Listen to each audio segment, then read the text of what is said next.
Tilea's Troubles, Part 53, The Battle for Ebino. Winter, 2422-3, a short distance south of Ebino. The Holy Army of Morr rushed to deploy its entire strength along the partially completed defences. All three heavy horse regiments took a place on the far left of the line, with the mercenary elves known as the Sharlayan Riders on their bright, white horses, acting as the Pavonan Lord Silvano's bodyguard on the extreme end of the line. The Caliph Gedik Mamadou's cavalry rode behind, with the Riemann Knights, led by the hero of Pontramola and commander of the army in the field, General D'Alessio, to their right. Captain Pandolfo di Barbiano's brace of Gallopagons trundled up behind the knights, hoping to find a spot from which to fire after the knights advanced. The Arabian Blackguard swordsmen massed in the rear of the cavalry, upon a hill from which they could look down at the Carroccio and its little guard company of flagellants. Several priests and brothers had remained with the wagon shrine, there to continue their prayers and chanting. Incomplete as their ritual was, nevertheless, for many of the living souls close by, there was a palpable sense of Morr's presence, or, at the very least, an air of hopefulness to quell their fear of the terrible foe.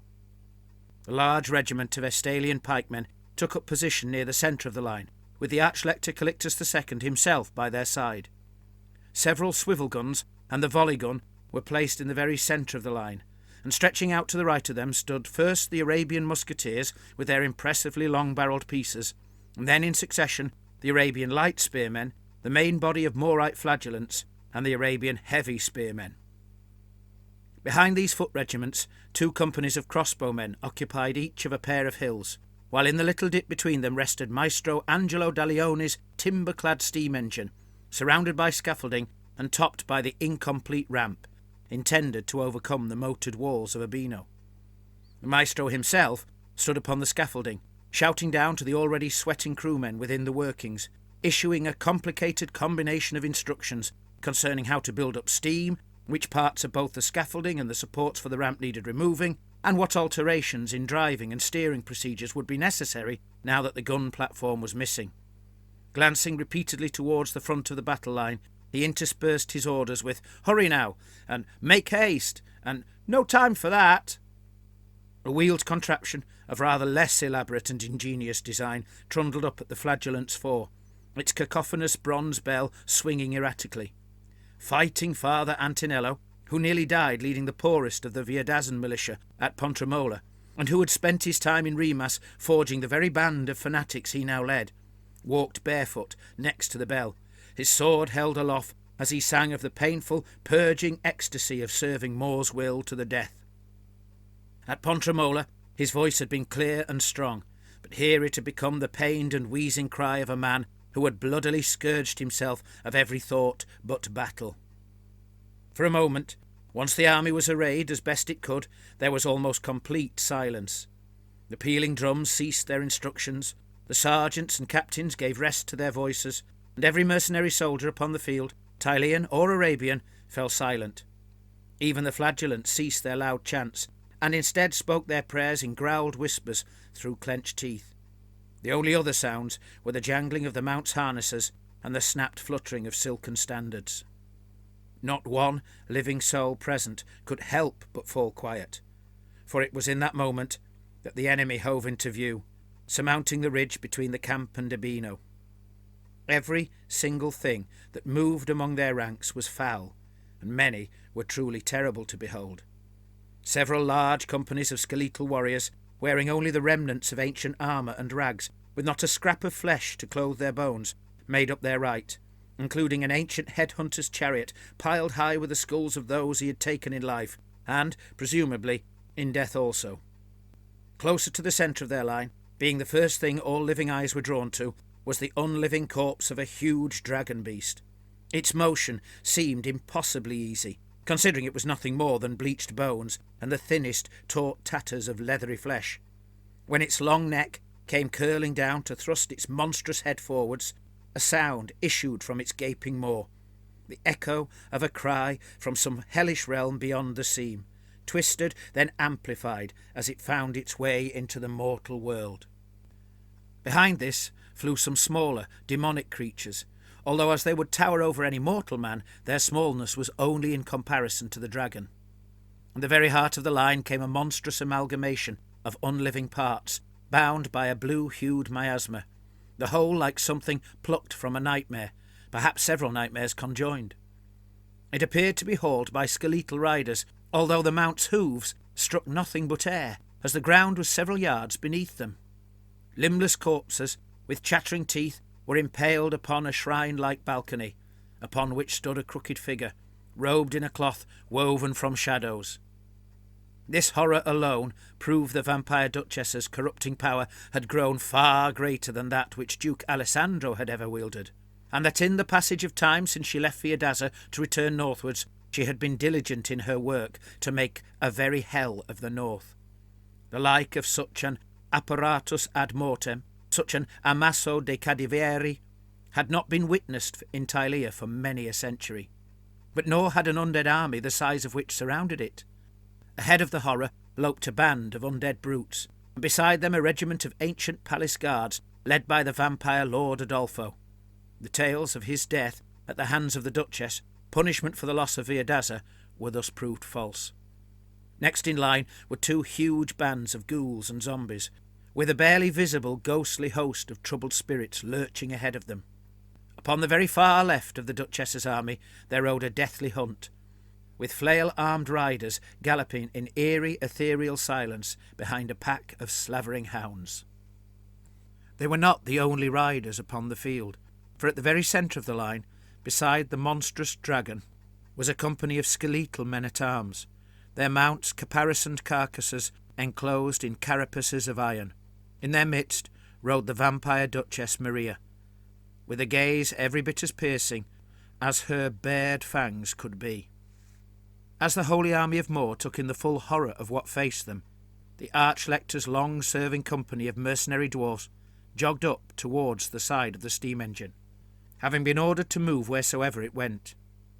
Most of the vampire Duchess's horde momentarily slowed as she surveyed the foe arrayed before her. But out on the left, the ghastly hunt did not break its stride, outstripping all the rest and closing upon the enemy with palpably cruel intent. The near silence was broken by the sudden blaring of horns ordering their riders to advance. The young lord, Silvano, the only soldier upon the field to sport the blue and white of Pavona, was the first off the mark, accompanied by his Charlian riders. The irony that they had been bribed generously to leave Rieman's service to serve the Duke of Pavona, yet now they had been sent by that same Duke to serve his son in Rieman's service, was lost on the young Lord Silvano, although the elves themselves were aware, and indeed had made many a jest out of the situation. To Silvano's immediate right, the mounted nobility of Rimas spurred their own mounts to keep up as close as they could to the young lord's flank. A vicomte, a barone, and several many cavalieri, bearing a cross-keyed standard aloft, and led by General D'Alessio, his shield bearing Moor's hourglasses. The veteran general forgave young Lord Silvano his impetuousness in being the first to advance, though by right that honour should have fallen to him. Silvano was burdened with an irrepressible need to prove himself, born of all that had happened in his young life. The death of his brother in single combat, the mutinous conduct of his own soldiers at Viadaza, and the recent fall of the city he had been granted governorship of by his father. He also yearned to placate his father for his perceived failings by proving himself in battle. Where and when better to do so than here and now, against the greatest and most wicked threat facing Tilea? Most of all, he wanted to beat the vampire Duchess and her foul horde as soon as possible, thus releasing himself from his vow and allowing his return to Pavona to aid his father in the war against the ogres threatening to destroy his homeland. Behind the Charlian riders came the Sons of the Desert's cavalry, carrying spears almost the length of pikes. It had been noted that the desert mount scared the horses, and so their position in the rear was no accident. Thus it was that the left wing of the Holy Army of Morr's vanguard, entirely consisting of riders, crossed the nascent defences to move directly towards the massed ranks of the walking dead. On the army's far right, the steam engine's workings juddered into life, emitting bursts of sooty steam.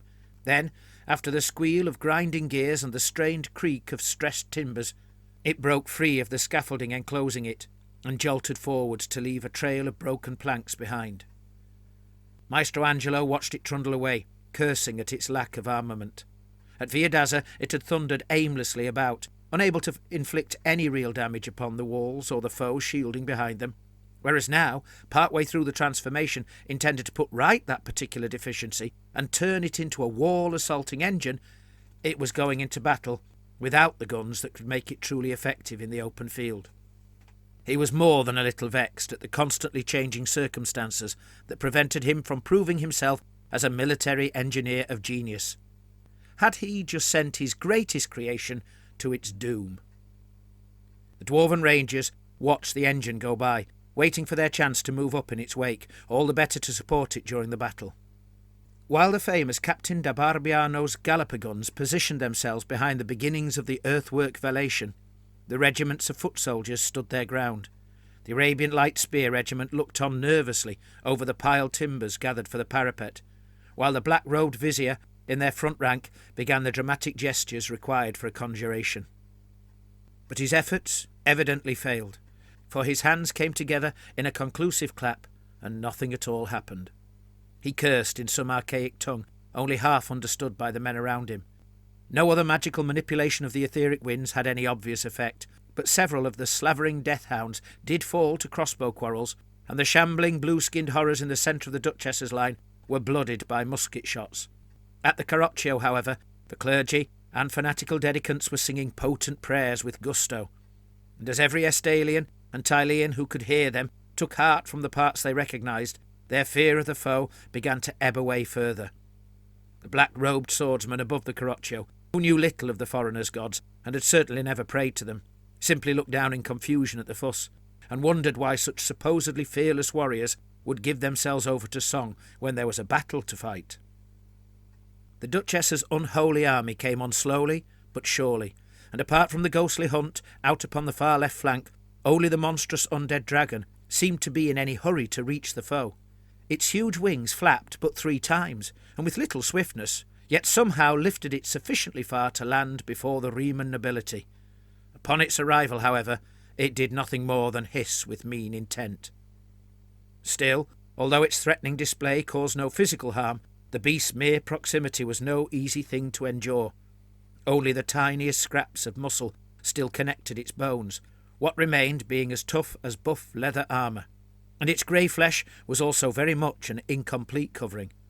Nevertheless, a long, sharp tongue, the colour of dried blood, and as a whole like that a master butcher might display with pride upon his stall, thrust stiffly between the massive teeth of its gaping maw. The fleshless talons upon the joints of its wings flexed and curled with intent, and every motion its flinching tail made produced a clackety eruption of sound as bone struck bone along its entire length. Much louder was the hate-filled howl delivered by the vampire Adolfo, as if he could barely contain the lust for battle broiling within him. His elite guard made no sound, perhaps heard no sounds either. As they halted a moment, several of their blades shimmered with an unworldly green glow. Their master raised his hand to shield the sun from his eyes, and so better descry the enemy who had driven him from the city he ruled in both life and undeath, and shamed him before his beloved mistress, the Duchess Maria. He believed his devotion to her knew no bounds, and he intended that the enemy would learn this the hard way. Yet, deep down, buried beneath the fury, pride, lust, and brutal cunning, there was a part of him that wanted his own unlife never to end, whatever became of the Duchess. This was what had allowed him to flee Viadaza even as it fell, and was why he halted here to scrutinise the foe, even though he could see several of the Duchess's other servants had already advanced much further. The hunters and their hounds were the keenest of the undead forces, heading straight towards the Arabian heavy spearmen, entirely unconcerned by the fall of several of their number. Watching their approach, the spearmen's Amir simply kept repeating, "Steady, steady." The situation was both reversed and magnified upon the far side of the field, for there it was the living riders, much greater in number, who rapidly closed the gap between themselves and the foe.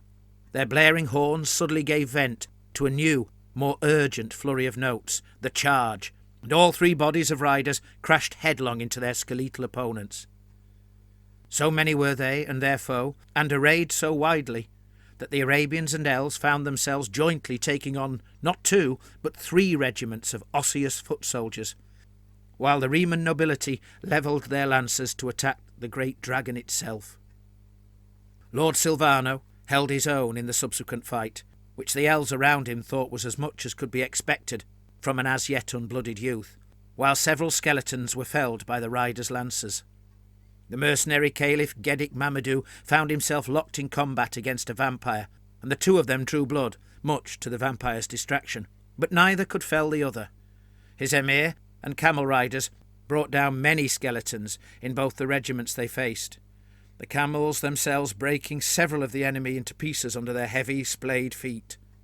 The conjoined impact and heavy casualties so fractured the magical forces animating the undead warriors that 30 more crumbled in the rear ranks. The Holy Army of Morr had struck a severe blow here on the flank, the enemy being significantly sapped of strength. But their charge had been halted, their impetus spent, and now it came to sword blade and lance butt, there was yet more work still to be done. Although General D'Alessio had faced such a beast as the dragon before, at Pontramola, he had to steel himself as he drew close. Several lance points found their marks, and the beast was visibly injured by the attack, even stumbling as it momentarily lost its balance.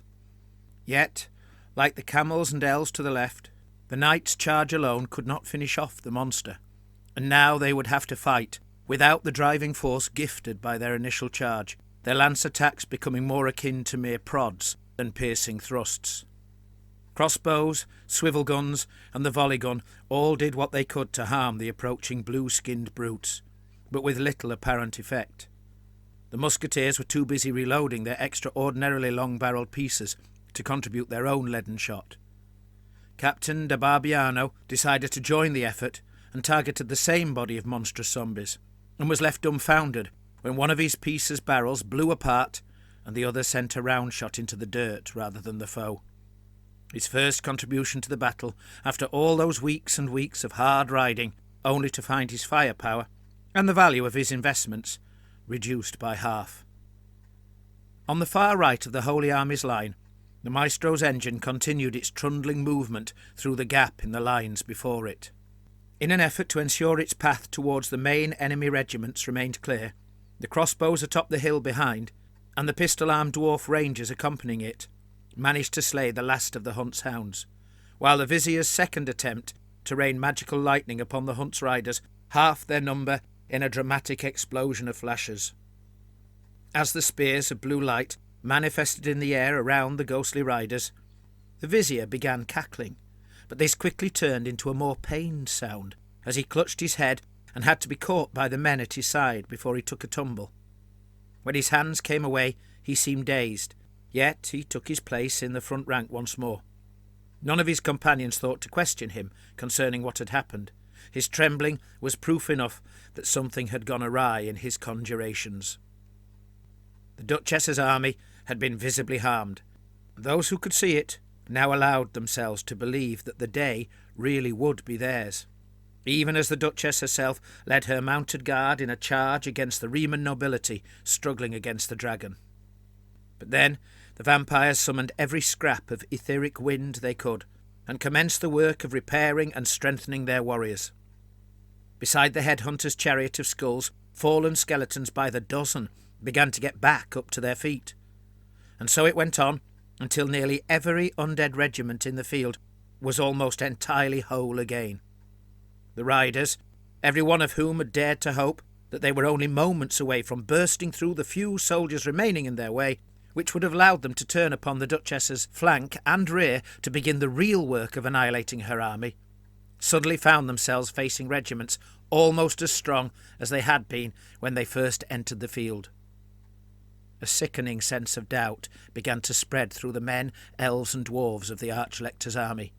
It was not merely fear of the foe, but the soldierly knowledge that if the foe refused to stay dead, then the fight could only go one way. Was this the beginning of the end of the Arch-lector's holy war? As the winged horrors behind the regimented skeletons on the undead right did little more than hop and flap, merely edging towards the middle of the field as if they could not agree between themselves where first to strike. The vampire Duchess herself showed no such indecision in her combat with the Riemann nobility.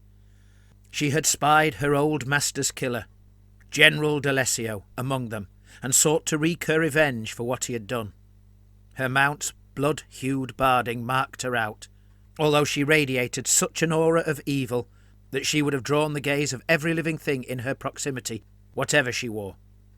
At the very moment she and her riders clashed with the Riemanns, the fight upon the slopes to her right was going badly for the living. Fallen elves, Arabians and skeletons tumbled together down the hill. Such a hard fight, combined with the recent resurrection of nearly every skeleton they had fought so hard to kill, sapped the resolve of the living warriors, and they all turned to flee. Both camel and horse riders outpaced their pedestrian pursuers, however, with the Caliph Gedik Mamidou leading his own men pell-mell through the blackguard swordsmen, and much further than Lord Silvano and his elves. The Holy Army of Morr's left flank, which only a little before had seemed to be all but victorious, was now in potentially fatal disarray. There was still a chance the riders might rally, and the swordsmen might find the courage to stand their ground, and if the Riemann nobility also maintained their fight against the monstrous dragon, and if the winged horrors continued their dithering, then perhaps the tables could yet turn again in their favour. But this faint hope receded when the vampire Duchess's blade cut General D'Alessio in two, before he could even lift his own sword to parry the blow. As his horribly mutilated corpse tumbled to the ground in two places, his plate-armoured companions somehow found the courage to maintain their ground in the centre of the field, which allowed the Estalian pikemen behind them to advance at the charge, the serried ranks of their pike-tips aimed squarely at the osseous riders. In the process, they carried the somewhat flustered Father Biagino along with them. So it was that Biagino found himself caught in the midst of a massive melee. He flailed his sword almost without thought, his mind wholly intent upon the prayers necessary to summon Morr's blessings. The words came easy, the gestures less so for obvious reasons, but to no avail. He was lost from Morr's sight. A chill ran through him as he realised that in this moment of dire need he had been abandoned by the god to whom he had given so much. As the elven riders and the young Lord Silvano turned to face the enemy once again, the Arabian swordsmen found the courage to charge the small company of skeletons to their front, while behind, Gedik Mamidou halted his camel riders and ordered them to reform as a body. Captain de Barbiano's last surviving gun sent a ball ploughing harmlessly into the ground before the blue-skinned horrors in the midst of the enemy's line. Then enough crossbow bolts and musket bullets found better marks, felling 3 of them. All this was watched by the Arch-lector Calictus, standing alone beside the swivel guns that had been removed from the steam tank, obscured from the enemy's eyes by a wagon of stones sitting beside the incomplete defence works. He had barely moved since the battle began, and indeed it seemed to those nearby that he was lost in prayerful reverie. In truth, it was fear and doubt that held him so, from the first moment he saw the frightful nature of the foe. There were many among the Holy Army of Morr who still believed the battle could be won, especially as the entire right wing of the army had yet to engage the enemy, including the large mob of indomitable, frenzied fanatics and the pistol-toting veteran dwarfs beside them, while the riders who had fled upon the left had already rallied rather than leaving the field. But His Holiness was not reassured by these facts. Instead, his mind was filled with turmoil. How could the terrors they faced possibly be defeated? Had he tarried too long at Viadaza, allowing them to grow too strong? Would the Arabians, being mercenaries and not servants of Morr, stay and fight? Had he sent too large a force to assist in the war to the south, thus critically weakening his army? Was he unworthy of Holy Morr's blessings? Were his nightmares of the last few nights coming true? As the priests and dedicants, attending the Carroccio, abandoned their hymns and instead set about mortifying their flesh with flails and cords, conjuring a religious ecstasy of pain to channel the spiritual power of Morr, so too continued the large mob of dedicants over on the right of the line, while the dwarfs to one side and the Arabian spearmen upon the other wondered at their self-punishment.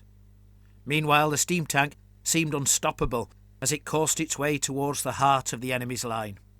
The Arabian swordsmen, on the other hand, seemed only to contact the enemy for the briefest of moments, before they turned and ran, heading straight towards their commander Geddick, the skeletons in pursuit.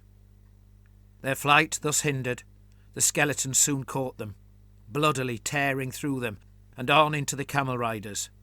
Geddick Mamadou thus found himself once again in combat against the aureate armoured vampire, but this time he'd lost the will to fight, and as 2 of his riders perished upon ancient blades, he ordered the remainder to flee, as they had so often practised. Once more they successfully escaped their pursuers, and this time Geddick had decided enough was enough.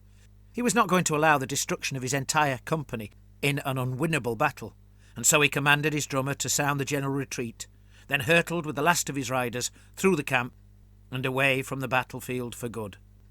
Although the Arch-lector had never before heard that particular drum call, he could guess its meaning. Besides, even if it were not an order to retreat, the Caliph's flight could not bode well when almost half the army's strength consisted of Arabians. Within moments he could see that several companies of desert men had indeed begun to retreat. The Duchess's foul servants were launching their attacks across their entire front. The winged horrors finally chose their target, beginning an arcing flight towards the Charlian riders. Lord Silvano steeled himself, lowering his visor, and started to speak his command to stand their ground. But Captain Presrai suddenly clutched his arm. The elf gestured towards the fleeing Arabians, saying, "It's over, my lord. Best we go now. Your father would not want to lose another son." Lord Silvano exhaled in frustration, then turned his horse away. Accompanied by the elves, he left the field, galloping harder and faster than he had ever done so before to keep up with the Charlian riders' white steeds. He did not look back. The elves and the Arabians were not alone, for the dwarfs, facing a charge by the remaining riders of the ghostly hunt, chose that very same moment to leave. They had been ordered to accompany the steam tank, but they could not keep up with it, which made them feel that they had been foolishly misemployed, which in turn wounded their pride. Besides, it was clear to them that their continued efforts could not possibly help the steam engine, for it had become stuck, stalling as a cloud of iridescent spirit swarmed over and under, through and into it, plunging the crew into a waking nightmare. The crew's screams and the enemy's eerie wailing mingled together, exactly as the engine's vented steam swirled and mixed with the spirit's ethereal vapours. The maestro saw it all from his place on the scaffolding. He had not moved from that vantage point since the engine left, and as the dwarfs fled by, he shouted but one word, "Wait!" before leaping down to join them. Suddenly it seemed as though a dark cloud had moved over the field of battle, spreading its shadow upon the ground. This was no natural phenomenon. Rather, it was an emanation from the huge, hellish conglomeration of grisly parts moving at the heart of the Duchess's army, and in its absence of light, it bore a magical mortification. His Holiness the Arch-lector himself felt its cold touch deep inside his mortal frame, and was left gasping for air, while nearby umpteen musketeers, swivel gunners, pikemen and artillery fell lifeless to the ground, to the fearful confusion of their fellows. This curse seemed to fan the winds of dark magic, for it was then that every soldier of the pike regiment reeled under the Duchess's enchanted gaze, fumbling for their footing, as if they were suddenly addled by strong liquors. Lord Adolfo felt the surge too, and in his boiling rage, which had only grown greater as the battle grew longer, he garnered more necromantic magic than he could possibly control, so that even as undead riders and horrors were reanimated, the 5 guards closest to him burst into pieces as the uncontrollable energies spilling from the sides of his spell ripped through them. Having been distracted, as well as lulled into a foolish and false sense of security by the heavy wagon of stones before him, Calictus at last realised the abominable, charnel agglomeration was coming directly at him. Its ever-shifting tangle of parts held a sick fascination, and he could not look away from it. The noise of it, a convoluted choir of grinding shrieks and howls, seemed to be directed at him in particular. He could also hear a voice, pathetically faint, but alive, and nothing like the pure hatred-made sound emanating from the mortified monstrosity. The voice was calling him, "Your Holiness." There was snarling too, and shouting from a little way off, "Run, run!" It was the crew of the volley gun, fleeing the brute horrors. The Astalians' pikes had become unnaturally heavy in their hands due to the cruel chill of the lingering shadow curse, but the foe before them was newly invigorated. All this would combine to bring about their ruin. Duchess Maria, despite sitting side saddle and deceptively delicate, slew 6 pikemen with her own blade, while her riders hewed down another 5, and the dragon's fangs tore through a knight's neck, removing head, helm and plume with one snap. Held fast by the scrum of armoured men and mounts surrounding him, Biagino could do little more than attempt to stay upon his feet. His sword was lost, though he did not know it, and through gritted teeth he spoke a desperate fragment of prayer, over and over. "Into your hands! Into your hands!" Unsurprisingly, the pikemen became overwhelmed by panic fear. They reeled backwards, stumbling and tripping over the dead and dying. 1 or 2 yielded to madness and suicidally launched themselves at the foe, but most dropped their pikes as they attempted to escape. Nearly all were torn to pieces by the Duchess and her savage servants. In the midst of the mayhem was Father Biagino, his last living moment being the sight and sound of an iron lance punching through the helmeted head of a transfixed soldier, and his final thought so dreadful that there were no words to express it. More and more of the undead army came on now, including a vast throng of vile, rotten, walking corpses on the left. Captain de Barbiano ordered his surviving crewmen to limber his one remaining piece and flee, while both large regiments of Arabian spearmen, now that word had reached them of General Geddick's departure, began a surprisingly orderly withdrawal. One of the companies of crossbowmen lingered long enough to loose a few shots before their own departure. Nearby, those with the baggage wagons began hauling their burdens away, given some confidence by the sight of the Arabian forces' disciplined departure. Yet there were still some among the living who had not yet considered retreat, for they were so filled with an holy lust for battle that they had utterly failed to notice the collapse of the army around them. With Father Antonello and the bell cart at the fore, the flagellating dedicants' chains clattered and flames sputtered as at last they decided the enemy was close enough to attack. Screaming battle cries in the form of adulatory prayers to Holy Morr, they charged headlong into the few riders of the ghostly hunt. Naught but wisps of etheric essence remained as Morr's holy warriors burst straight through the ghostly riders to plunge deep and messily into the crowd of animated corpses beyond. The mass of rotting flesh swallowed them up entirely, and even as the flagellants tore foe after foe after foe apart, the vampiric conjurers summoned more and more zombies to forge a huge, hellish heap of tangled, mangled corpses, dead, dying and undead. Father Antonello and his band of scarred brothers were lost to the eyes of the living.